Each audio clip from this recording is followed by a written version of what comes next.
Yo, what's up guys, and welcome back to the penultimate episode of the FIFA 20 Top 50 Player Rating Predictions. And today we're going to have some really high rated players. We've got ratings 89 to 90, and there's some really good top class players in the selection. So let's get into the predictions.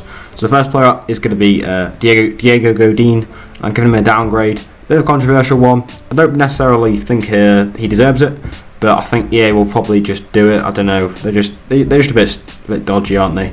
A dodgy company. When a player hits a certain age, they just get a downgrade, and I can see it happen for Godin, unfortunately. Still a good defender, of course.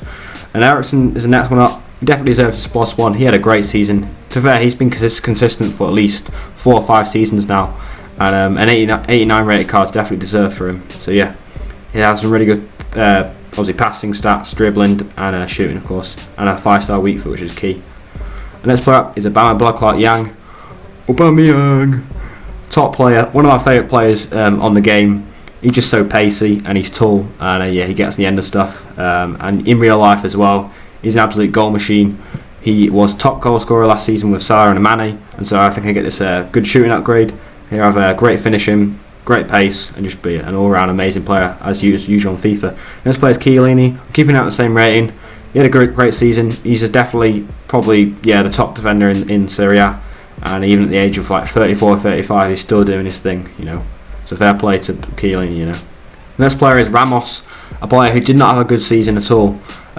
He's usually a good defender, a very good defender, but this season for Real Madrid he was just not up to scratch, and so I think I'm getting -1. You could even argue he deserves like a -2, but I don't think EA would do that, especially with Real Madrid having a partnership with EA this year, with Hazard obviously being on the standard edition and stuff like that.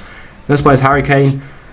He didn't have the best season, but not like a bad season. So in terms of Harry Kane standards, it wasn't great, but it still wasn't amazing. It wasn't awful. So I think I keep this rating. He's never been a used card on FIFA just because of that low pace, but sort of average pace. I wouldn't say it's low, but it's not really good enough for what you need on FIFA, is it? Next player up is going to be Jan Oblak.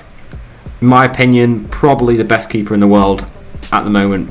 Maybe along with Alisson, but in terms of rating, Oblak is going to be the number 1. He had a great season again. You could even argue a +1 for him, but I'm going to keep him at 90 just because Atletico didn't necessarily win anything, I don't think. So, Next player is Kevin De Bruyne, a player who did not play much at all last season, and so he will be getting a downgrade. He's still obviously a great player, but when a player doesn't play, you can't really keep that rating. The next player is, I'm going to actually give Salah a +2. Now, I did a poll on Twitter a while ago asking what I should give Salah and Mbappé the ratings, and everyone said 89, but I kind of changed my mind since then, basically because EA had the license with Liverpool this year and also PSG, so both Mbappé and Salah are getting 90s, which in my opinion I think they deserve it.